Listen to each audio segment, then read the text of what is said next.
grooming Buddy. Hi, here's Buddy. Here's Pete.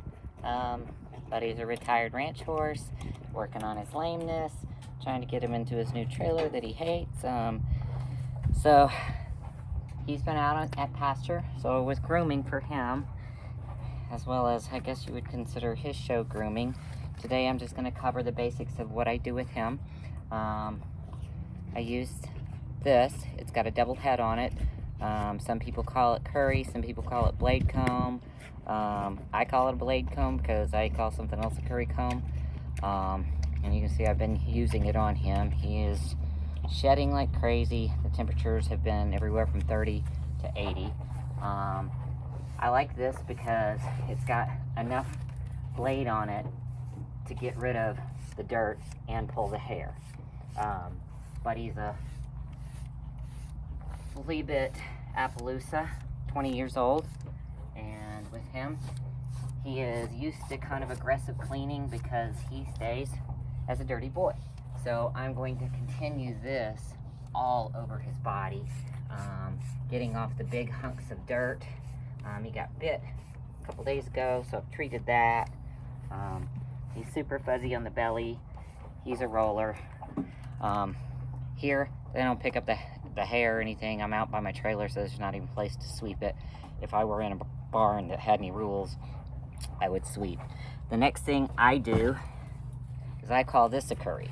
So I take this and I do big aggressive circles on him with the grain of his hair, the way his hair runs.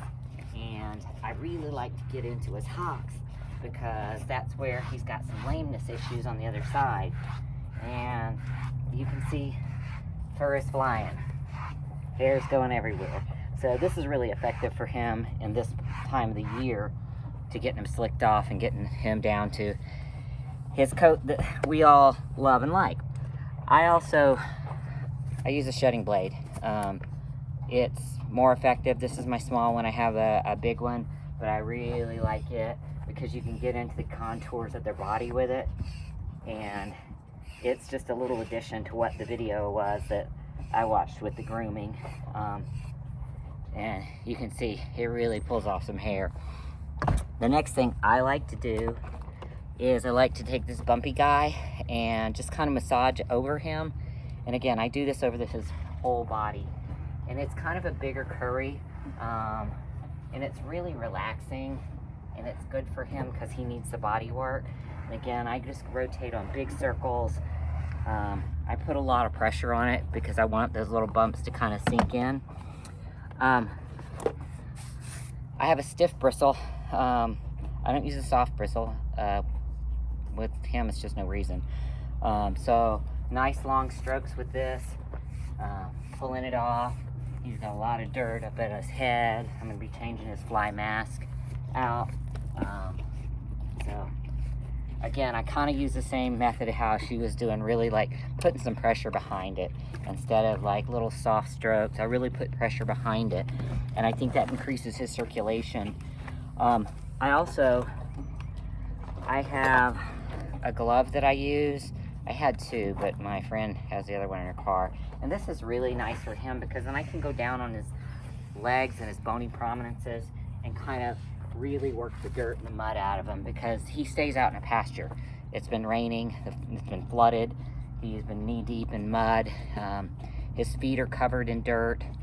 I also use this guy. This is great not only for his coat, but I like to use it on his mane. And I kind of work with him in this order and cleaning his tail out.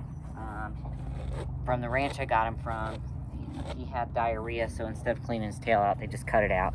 So he's got big gaps in his tail. I have like 4 different kinds of hoof picks. I really don't have a preference. This guy, you'd think it would be more effective to clean the dirt off his feet, but it is not.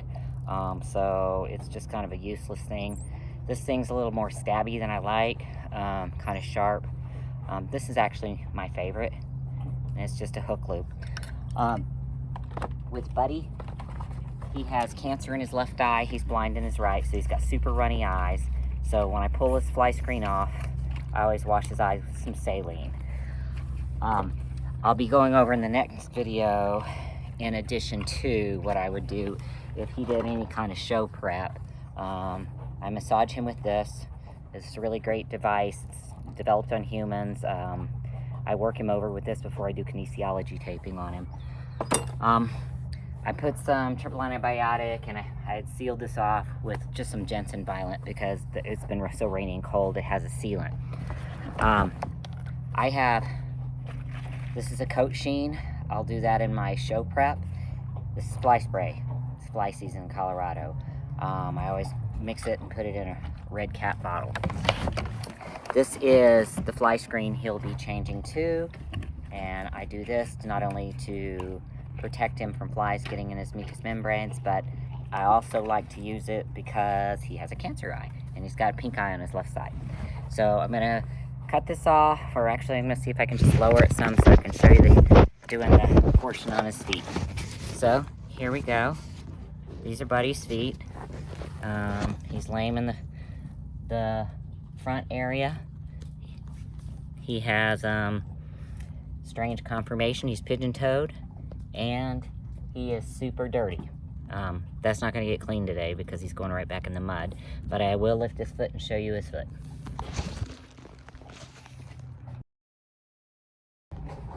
You can hear Buddy munching away. He's got his head in his trailer, so he's super happy not to actually be in the trailer. You can see his feet here on this foot. I'm just going to reach down on him, lift it up, and start picking it out.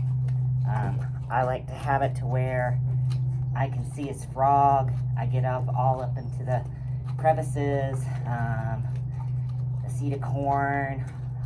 I look at his bulbs. I look at everything to make sure that he is not starting to get a yeast infection in his feet because they've been in wet. He has really funky looking feet, so pull this around. There's his feet. He has strange conformation, got a lot of weird stuff going on. He's got a hocked out in the back where he had a fracture of his fetlock as a baby. He's pigeon-toed. So I'm going to have to do some heavy-duty cleaning to get that mud off his feet, which is going to require a bucket and some water and get them all cleaned up. He's moving out of here in the next couple weeks, and so in the next couple days he'll be working on pulling in his trailer, getting him clean, and getting him ready to go to a new home so we don't have to be out here in these conditions. Thanks.